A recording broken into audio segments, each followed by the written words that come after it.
under God, indivisible, with liberty and justice for all.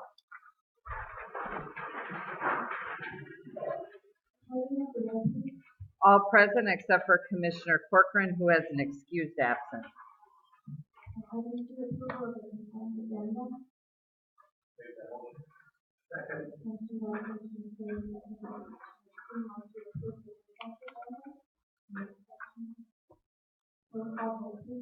Care? Yes. Mildren? Yes. Simo? Yes. Virgil? Make a motion to approve the agenda. Or. Motion by Commissioner Semo, second by Commissioner Moses, to approve the agenda. All in favor? Aye. Opposed? Item C. Citizen wishes to address the commission on items on the agenda. You may come up and speak your 2 minutes, and please state your name and address.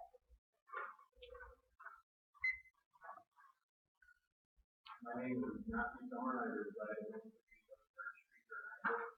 I'm here to represent the board of hockey club, also this week, a member of the Special Experience Club. We're here to voice our concerns in our citizen center. Over the last several weeks, we've been told by city officials that the concern policies of the state will cover any lost revenue and further historical. Our club's needs, our citizen center, are flat. We do not, at least in my mind, receive the community support we are deserved, if we are unable to have our respective seasons to be self-adapted. To be successful, we rely on many first-time speakers, but we also rely on concurrent fundraising with those we receive. Many of our hockey players will pay for neighboring cities without our team. It will be hard-pressed to get those skaters back once they are established elsewhere. Our area schools who rely on the city center and construction all together. To rely on insurance money for the loss of revenue is merely a short-term solution to create a long-term problem. As you are all aware, the Civic Center Board is in the process of hiring managers. It would not be an ideal situation to bring the team manager into this process. So a building to operate, how is this manager going to consider their job in this department? I'm on the Civic Center Board and aware of the ongoing efforts of our city manager, Scott Erickson, with this matter. I appreciate his efforts in dealing with this situation. I understand there is development, design, build options, and discussion. However, I cannot stress enough how important the building is to us as club members and taxpayers. Seeing our building go within 10 to prepare as long as what it's free. I'm certain that everyone here representing the club will do many things within reason to this project and for our meeting in October. Please let us know how we can help. I've taken a sentence out of the City of Ironwood Comprehensive Plan with world-class recreational opportunities, vibrant civic spaces, cultural institutions, thriving businesses, treating historical attractions, and welcoming space, collaborative atmosphere. Ironwood is a vibrant and unique small town with a good quality of life. I've been to the Civic Center on many occasions since the roof was established 4 months ago, and this is not our Civic Center, and not a good representation of our city commission. I hope that we can do better for the community and the youth of our citizens. I would like to thank you for taking that here.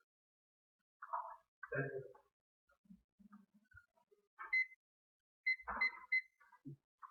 Can I just say something like that? Is this the most application we're looking at today?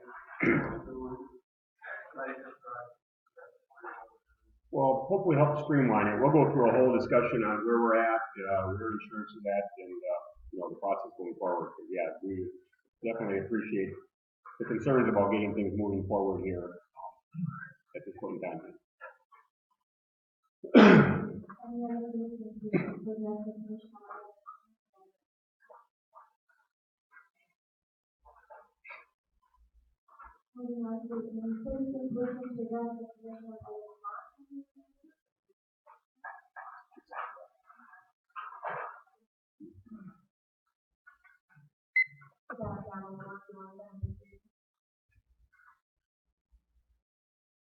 And so I have to do the work for early to the child care. So I guess if my question is, what are the next steps for the community members? Specifically, I'd like to thank Mr. Erickson for his presentation. I thought it was excellent. I know that he's been my understanding of it anyway is that it's pretty likely that the state is going to push our hand in getting a manganese filtration system anyway. If that's true, when are we going to go forward with this? How can we help with grant funding? Can you explain to us better why we're not eligible for grant funding? And also, I'd like to see how is the money that is being earned from water, sewer, garbage payments, how exactly is that money being spent? If you just crunch the numbers just briefly, I understand that the entire amount is going towards water. I don't pretend to know how much that costs, but say I pay $150 a month for water, sewer, garbage, and say there's 3,000 households doing the same.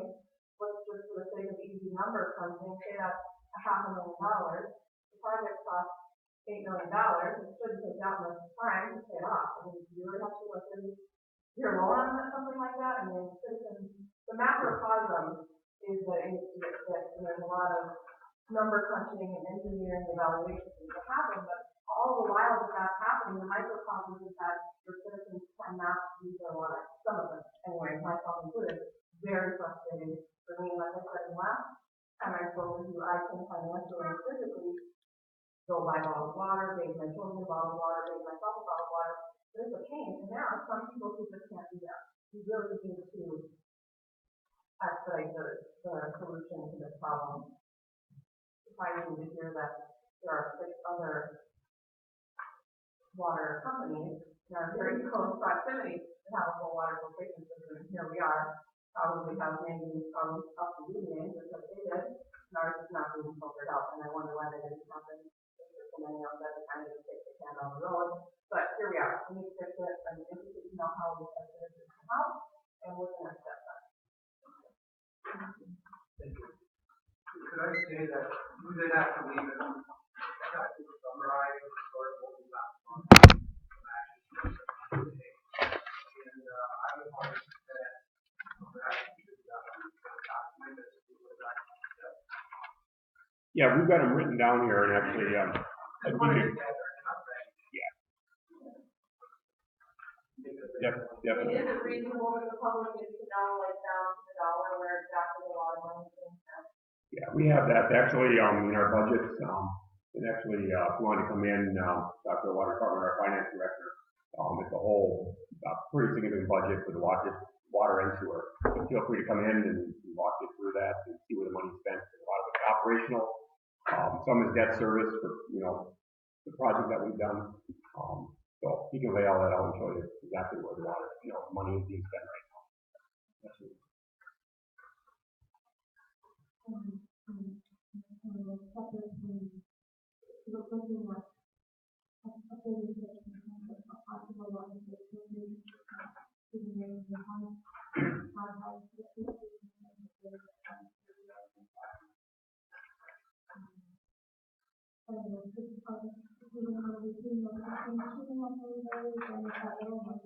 Sure.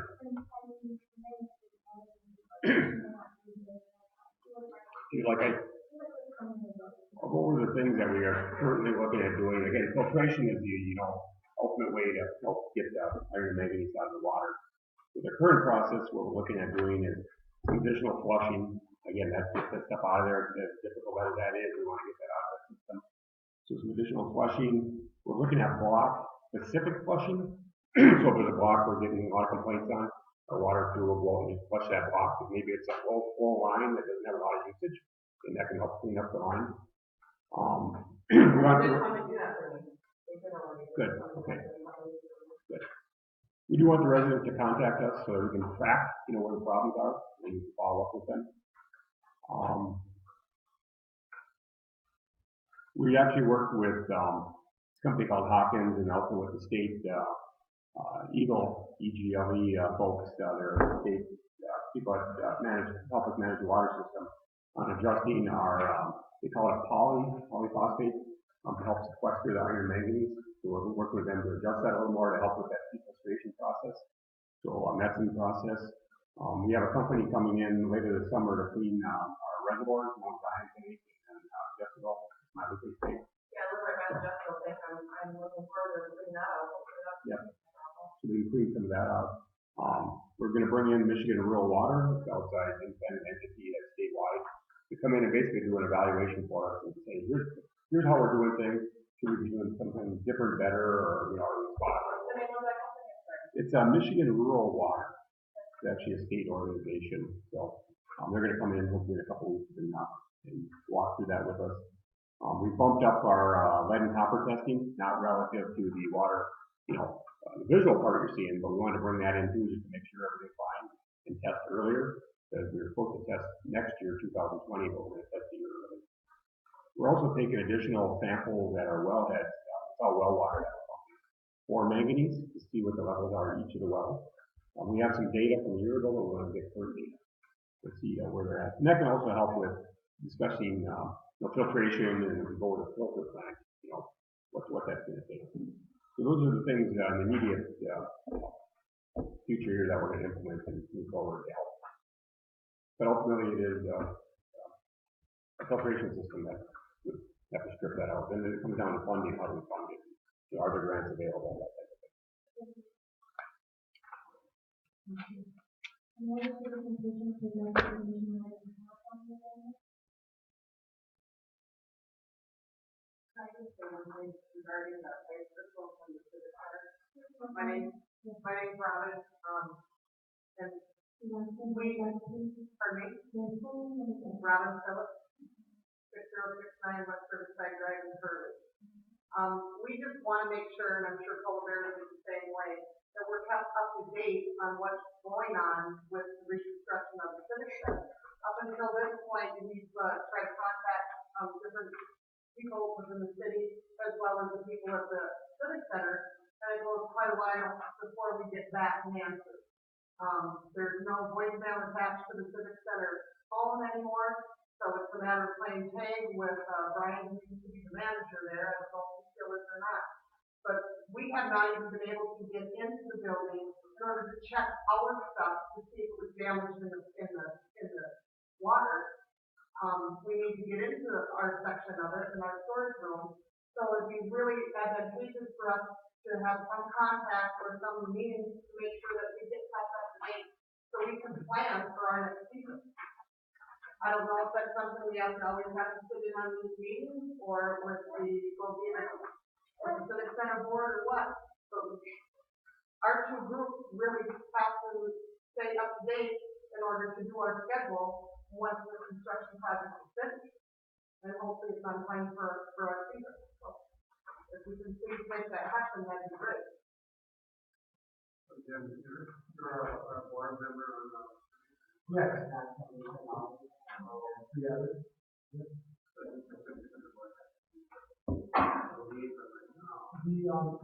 The problem has been that we need the engineering study and we need the insurance company to go ahead to give the go ahead to the project. So from the day that the trusted that the snow, we have been assured that the building is going to be, the repairs to the building are going to be fully done. And the trouble with that is that it'll happen this week, it'll happen next week, it'll happen the week after. And we're at their mercy. So things are finally moving forward again, and Brian is managing it because we need Brian on board and we hired a new manager to give them something. So myself, my fellow representatives, the civic center is as important to us as it can be because children need to stay with it. Just as more healthy activities there is. And when the insurance company assures you that things will go smoothly, you can't say to them ahead of time, what do you mean they're going? They're not going smoothly, right? They've kept us waiting. And we had a meeting last Monday. That was our second meeting in 2 weeks. And we're trying to address this, and then one of the things that we made is to put a little more pressure on them. Because we need to put pressure on everyone. We need the insurance to promote so that we get to go ahead and have a new roof and stuff, or whatever. And yeah, it's more than frustrating because I know people that have buildings lots that are privately built, and their buildings are already built. And ours, Scott, what would be some of the engineering concerns that exposure? Again, we can go through that topic. We're going to go through it in very much detail. Again, there's been a number of times where they've had to come send the structural engineer out. We actually have him in the audience today, so Steve Wright is with UP Engineers and Architects. He's their structural engineer that has been evaluating that. And he can, again, when we get into this agenda and talk through what they've been going through, where we're at, because we're all sharing the same frustration to get this thing under construction. And again, it's not that we can't move forward until the insurance company says go, and Steve has been doing a lot of behind the scenes work to be able to do that. So give us a few minutes to go through that agenda, and we'll go through all that very much detail. Can be arranged with like proposals. I'm going to ask you, actually have to leave that up to the building officials, maybe let people come in, or, it is a safety issue, and Have a number of people in there. The last time we asked about it, we were told we had to go with a board member or with a rep, but that was 3 months and 3 weeks ago now, so we haven't had any updates since then. okay. And our equipment is up in that locker room where we were told there was a lot of flooding, so when they cleaned out the road, the water backed up. And I know that they had talked about carpet replacement, and that's where all of our equipment in our house and all of our trucks are covered. If they were. We're not holding meetings here. Right. As far as safety, when we were in there, you know, everything that I saw was clean and free of water, and the person that was for 30 hours a week there, been diligently cleaning, moving, making sure things are fine. So, Right, but they don't go into our space. no, that I know that. And our stuff is in that front locker room where they were talking about replacing carpet, we wouldn't have any of ours. Yeah, I wouldn't have seen that, but what I have seen, I drive, clean, but the roof is unsafe. Right. And we'll see if there's any way to bring someone in. I don't know if Dennis or Steve, if that's possible. Maybe not a big group, maybe an individual or two that can go in with somebody, just for that purpose. So we'll talk to these guys afterwards if there's a way to get the chance. Okay.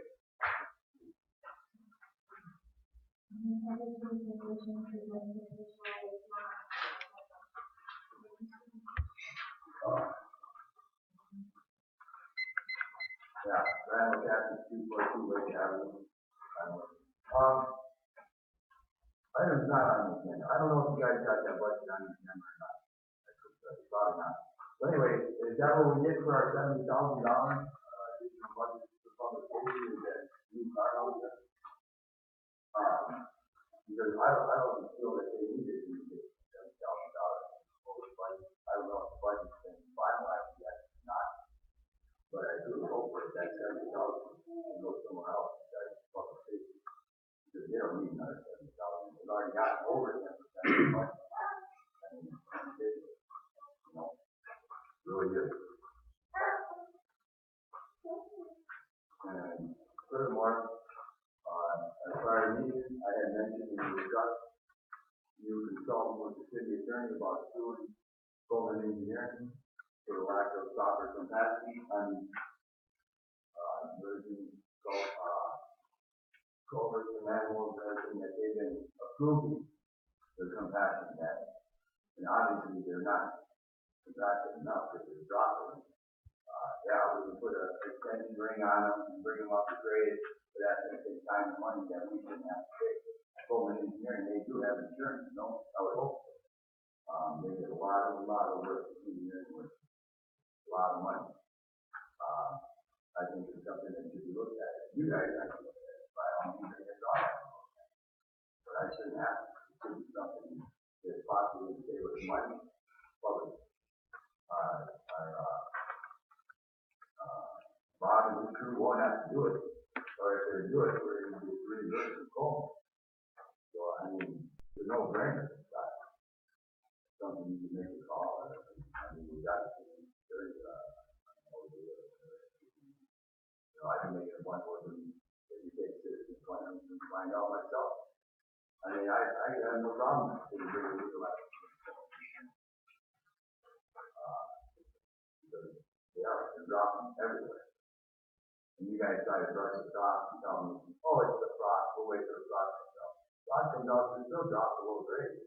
They still need a rain or two to bring them up to grade and regrade them up. That's the big kind of money we shouldn't have to pay. So I hope, I mean, I'll get out in a minute. Either bad or go home. One of the two is political. But I know I'm about the time you guys are not really good but and the thing is if you want. So with that said, I guess we'll be at I really hope that finalized budget can go through this.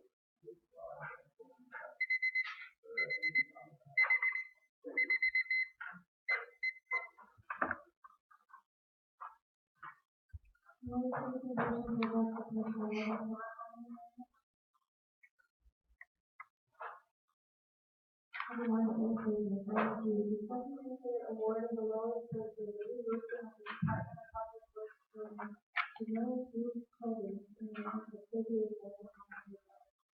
Thank you. We did go out for a bid for this project. We had 3 bidders, and Miller Roof Coating was the low bid. And we have gone and checked their references. They haven't done work for us in the past. They're out of Rhinelander then? Shelby? Okay. The references all checked out. Again, they were the low bid for the project. And we're recommending the award to them as a low bidder. I'll make a motion we award the bid. Support.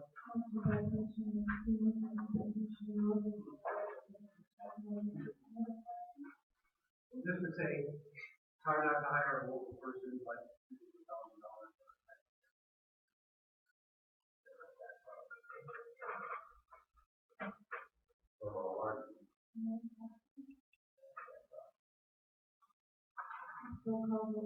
Mildred, Yes. Seymour, Yes. Care, Yes. Bertha. Consider approval of roundabout and street project in the amount of $60,150 to the United States for the city project. Water portion, This is for the phase 4, the balance of the last 2 blocks that are being completed by Roosevelt Construction. We have Paul Anderson from Pullman. Any update, Paul? Things are moving along. Roosevelt Construction has, Francis and Warren Street, they have a water main, completed, the sewer main completed. They're working on the services right now. About 3/4 of the way done with the services on Francis Street. And there should be about 3 tomorrow. And they hope to be completing that tomorrow. Then on Wednesday, going over to the storm sewer on Lawrence Street. Storm. And one more service on the south end of Lawrence Street after that. So by the end of the week, early next week should be near completion of the water sewer pipe work. So things are progressing well. I'll make the motion to approve the rural development. I'll make the motion and decide whether or not. And the disruption to the water quality in that area, that's still going to be happening to Irownood community problem. As after this gets complete over the next couple of days, the turning the valve should be coming to a minimum. If they don't need to be 1 or 2 minutes, but completion of that pipe work. So over there in the week. Yeah, that's when they had to turn the valves on, different operations. Residual dirty water in the area. The dynamics of, turning the valve. Very cool. Now that you went to the, phase two, phase four, it's always been based on need. And when we had the extra money to improve these, they were actually dug up. What was the condition? So, sewer main, and water main, both are, being that 90-year-old, status, so, if they were replaced and need of, by the needs of their age. And as we apply for more money to move forward on this, what would you say is the next step? Where would you focus? So besides the treatment, system and, the pump station, so we have a priority set up by sewer system, needs that we, were able to study during the thought process, with 508 in that, neighborhood. So we can go off of the sewer main system where we have collapsing pipes and we have, roots in the system. So that's how we have it currently prioritized, but then also now hearing, we had an analysis of the water pipes in those same areas. And so we just have to meet with staff and the commission and come to, terms on what the priorities are. Do you want to prioritize the sewer or the water? Both are of need, because when we have problems in the sewer system, when we're treating more water, the sewer plant can easily fit all the cracks in the system. So that's an important part of it. They're both very important, so it's down, so we try to find those overlap areas where there's great need of water and sewer. Exactly. And when we're lucky enough to receive dollars, to do a sewer project, there's more than just sewer project. Yeah, we can end up doing the whole street with sewer, water, storm sewer, curb and sidewalk if there as is necessary. So that's important because although we call it city for utility by the sewer and we apply it to the rural development of sewer, we are doing more than that. We are doing the whole street, digging up the sewer, the water, the streets, the curb, and we're improving our town without spending just our money. And that's how energy comes in and they replace their main lines while they have to keep that up to lower cost for them to replace it. Thank you. So your motion was for item I, was actually item B. Oh, I'm sorry. Yeah. Thank you. Oh, I think we're all done.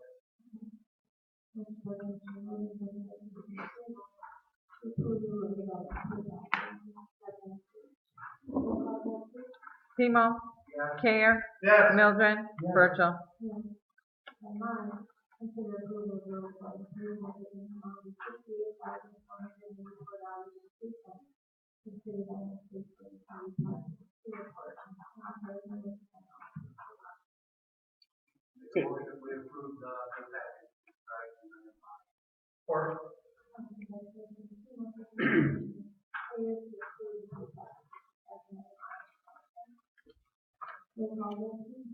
Care, yes. Mildred, Yes. Timo, Yes. Virgil.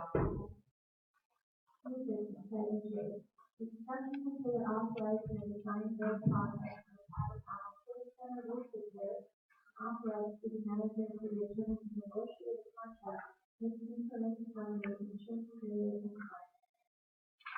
Thank you. Again, we do have Steve Wright, in the audience with us from UP Engineers and Architects. He is the structural engineer that's been hired by the insurance company to evaluate the building and help determine the extent of damage and what needs to get repaired.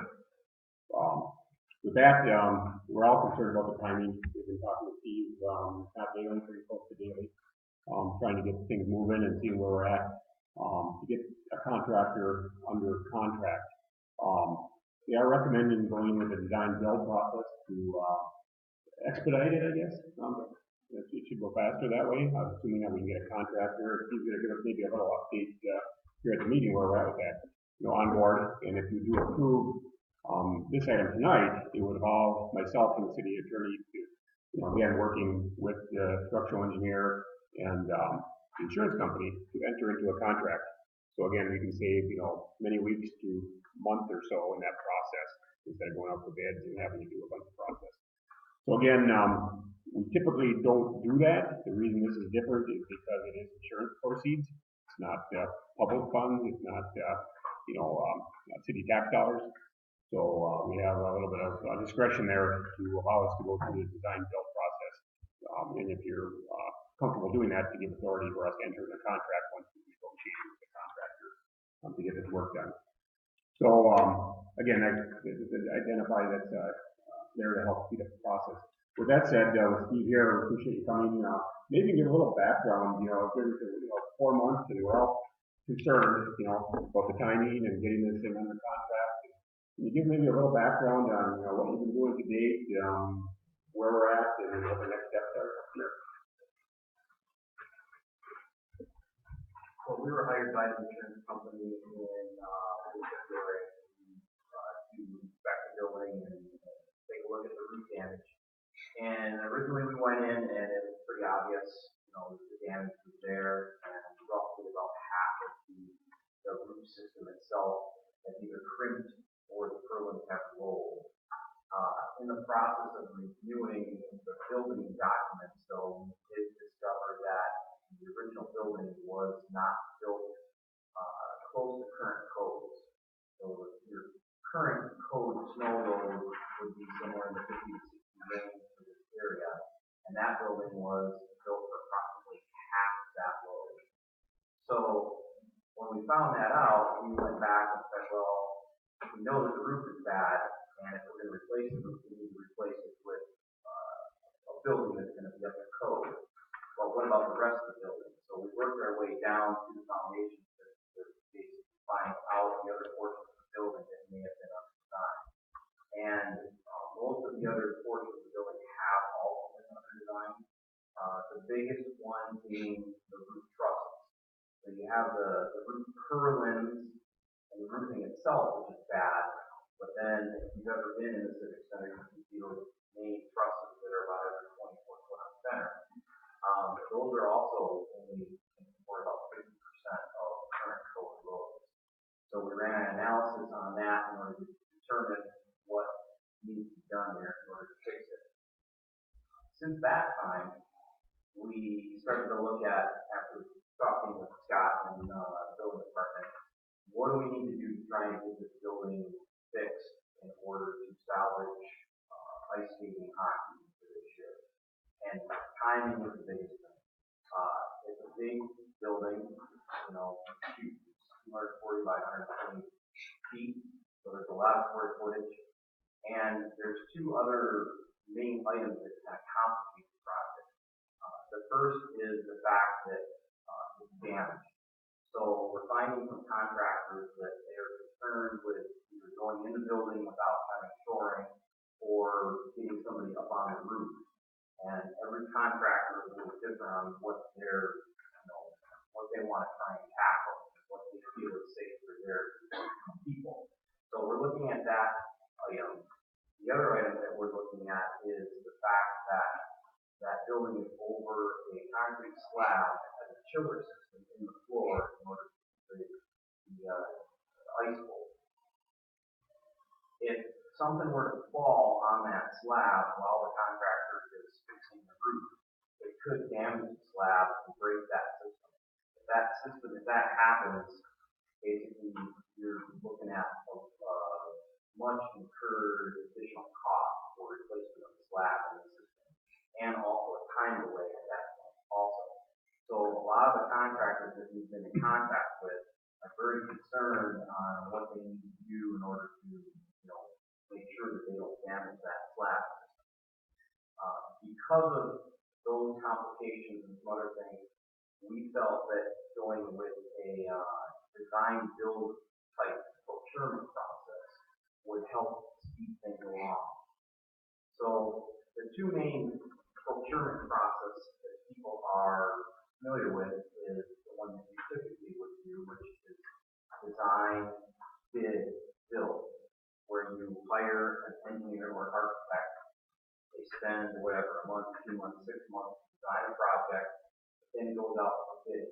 The bidding process usually takes about a month. Once bids come in, there's also a time frame to try and procure that contract to make sure you've got the insurance in order on the paperwork. That can take anywhere from 2 weeks to another month. Then building starts. The problem in our climate today is that a lot of the steel and parts that we need to replace on the building can take anywhere from a month to 2 months to get once they order it. So if we're going to wait 2 months before we can get a contractor under contract, and then they get started to order things, there's no way that we can probably get things done by October. So by going to a design build type process, what we're doing is we have talked to a number of contractors in the area here, as well as down in Wisconsin and a little bit further north up in the Old Hancock area, and tried to find what each contractor is comfortable doing, because there's multiple ways we could replace the building. We could basically demolish the whole thing, take it down to the slab, and then rebuild it. We could try to fix it in place and weld a lot of steel angles and tubes to all of the trusses and then replace the roof. And there's various other alternatives between those two. And one contractor may like one option because he's got a lot of steel workers that are idle right now, so he may want to go the route where they're going to fix the truss in place. Another contractor may not have that asset, so he may want to take the building down to the slab and build it up from there. So in talking to these different contractors, our intent is to have them come back to us with answer several questions. One, are you interested in the project that you have the manpower to do it? Two, which method would you prefer for construction? And we've outlined several different methods for them. And then number three, what's your time frame to get the building turnkey? And finally, number four, what is an approximate cost? Once we hear back from the contractors, it's our intent to sit down with the insurance company and with Scott and whoever else in the building department and discuss between the different proposals we have from the contractors, what is the best option moving forward. So if that in a nutshell kind of is a short history of what's happened in the last several months. How about timing, Steve? I know that's a big concern of everybody here, the timing, and again, the window getting, tighter and tighter. I know we've been talking to the contractors. I mean, do you have a feeling that there's a contractor or two that has the capacity to do it in this window? And then when do you think we'd be able to sit down with them? Well, we're hoping we'll be able to tell them this week. Unfortunately, because of the climate, we're having a lot of difficulty having contractors respond, and it's just because everyone's busy. Most of the contractors have said they have gotten with subcontractors and suppliers, and they're trying to determine when they can get materials on site. So I think that's the biggest hurdle that they're trying to overcome right now. And I've been bugging these guys on a daily basis, asking when they can get us more information. And it's coming in, but it's coming in very slowly, unfortunately. Right now, out of the 6 that we contacted, 2 have responded that they are not interested. Their workload is too much right now that they could not take on project size. 3 have responded that they are interested, but of those 3, only 1 has given us a rough figure and a rough time estimate. And because of that, it would be unfair for me to divulge into that information. Will the insurance company cover this kind of upgrade and close that is required? I don't know the answer to that question for certain, because that's the engineer, I'm not an insurance salesman. We understand that they will, Dennis, is that your understanding, that's our understanding they will. Yeah. Pretty much anything forward wise. Yeah. That's, Not the funding part. Thank you. So now I understand where the timeline went from. Delay, because first of all, depressions in the roof that didn't look so bad. Then you discovered that initially that how many years ago the building was built up before then the UPA, and then how far down that stuff that did those cliffs in what did you call them? Yes. Where did those end up at? So we went from Roof to ground, basically, roof building analysis.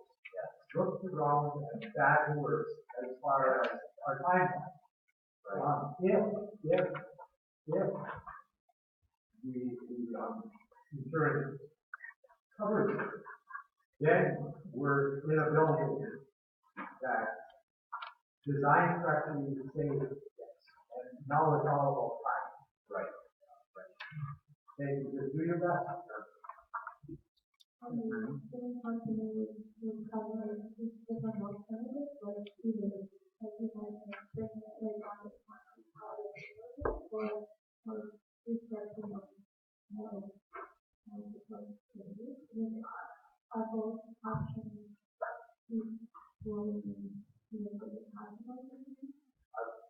Probably not, and I, like I said, I can't speak for the insurance company because, say one contractor wants to do option A, and it's $5 million, but it's not gonna be done until next year, and contractor B comes in and says, well, I'll do this for $10 million, but I'll get it to you in 2 months, that, the insurance company might say, well, sorry, we don't have $5 million, so that's why we're trying to work with each contractor independently right now, and see what we can do to basically, number one, get a time frame.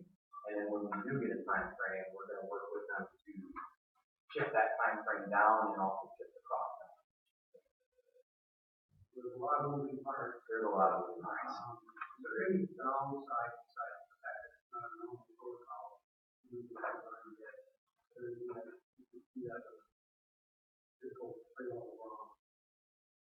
I don't think so. I think it's, we got enough people working on it that, we'll make sure we get the best product and hopefully a time frame that's acceptable to everybody.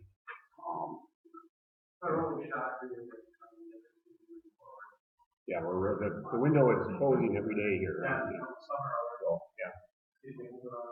Yeah. I'll make a motion to authorize the license process.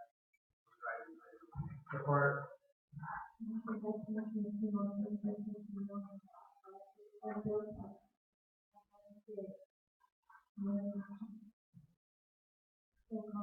Mildred, Yes. Seymour, Yes. Care, Yes. Virgil.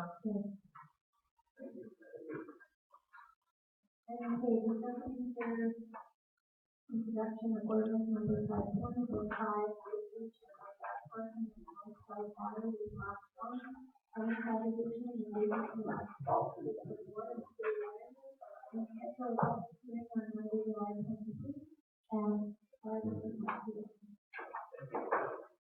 So this is an alley that's located between the blocks of West and Greenbush and of course the blocks north on the county side of the south end. A property owner is adjacent to this alleyway, is wishing to do an addition, and what's happening is that they're going to be too close to the lot line, which would be the alleyway. So they're not going to be building on the alleyway, but they're wishing to then have the alleyway vacated and put it to their property ownership, so they will be able to abide by the ordinance, the zoning ordinance requirement. This ordinance would then also leave a easement right away for the city in terms of utilities and things like that. It's not something we build on. So we're just introducing the ordinance this time, and then of course getting your approval to set the public hearing. We'll have a public hearing and get it back on the actual vacation of the alley. And Tom, there is no physical alley there, right? No, this is not. It's a Yeah, private. this is just and we would keep an easement over the top of it. And the adjacent property owners, as in some tax cases, are all notified and, Yeah, there's only two property owners in this situation that are affected by this now, even though it looks like there's a lot of lots up there, it's actually only two property owners that are getting affected. you know, the planning commission, wait on this. Planning commission does not. I'll make the motion, we don't need to make a motion. Yeah, you got So, wait for that hearing. We like to set the hearing at the next meeting. I'll make that motion. Score. Questions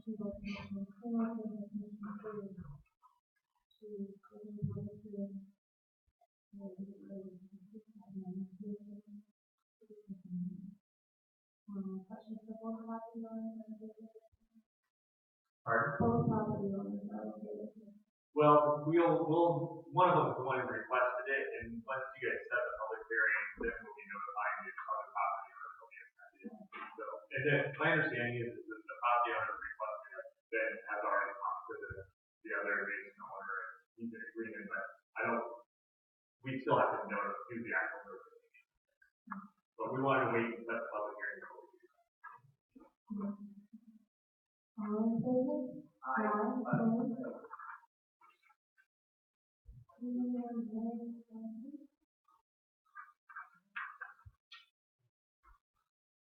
It's all easy. Parks and Recreation Committee. To report the representatives, Randy Kirchhoff and David to, with a 3-year term expiring on June 30th. I'll make a motion to approve the mayor's appointment. Support.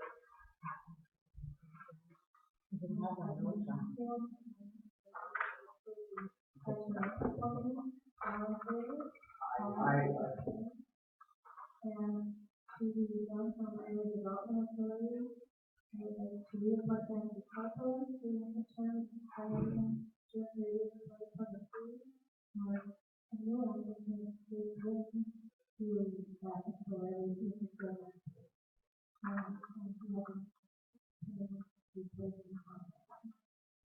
make a motion to approve the mayor's appointment to the SBA. Support.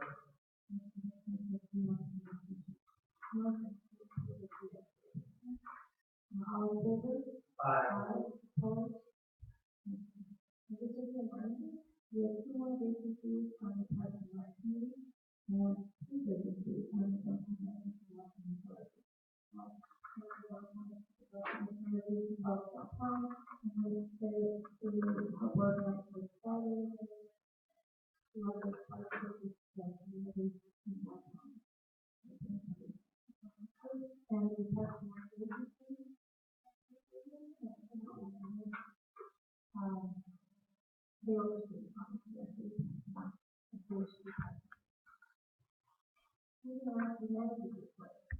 Thanks, just a couple items to touch on. We have our demolition projects moving forward. You see the commercial demolition on Air Street, Farner Excavating is doing the work there. They're getting the wood structure cleaned up over there. And then they'll be working on the more tedious part, the brick structures there by hand. They'll be removing a lot of that. So they're making good progress and moving forward. Our residential demolitions, we have 10 homes that have been awarded. Those have all been through the process. Contracts are all awarded then. So, again, they're doing the environmental removals, and we should see activity on those starting here sometime, hopefully over the next few weeks. Some time to get this done, but hopefully we'll start on those soon.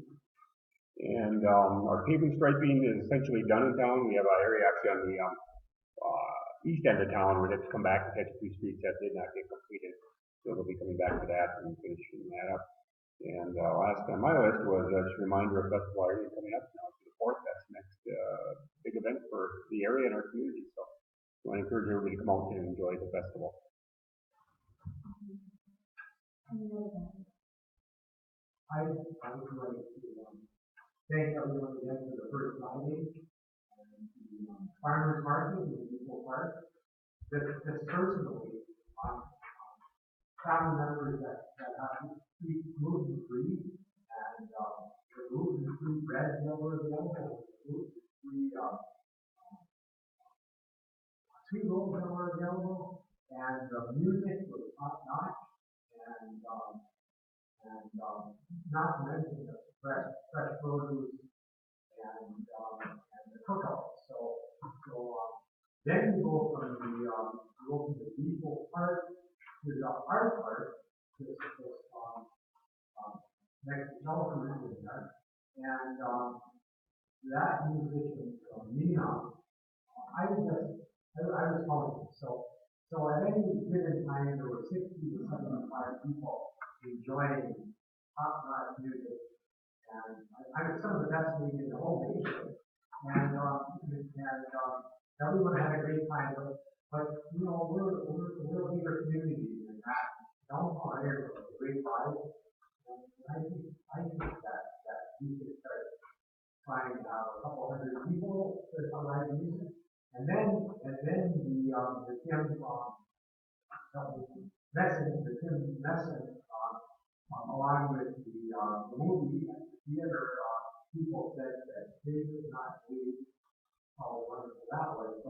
So these first Fridays are something for everyone to enjoy. And you can go down there and look at them all, whether you have a dollar in your pocket or, I mean, so much of it is free. So please everyone, take an interest in it and have a good time.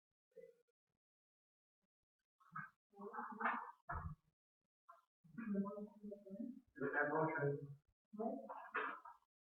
Support.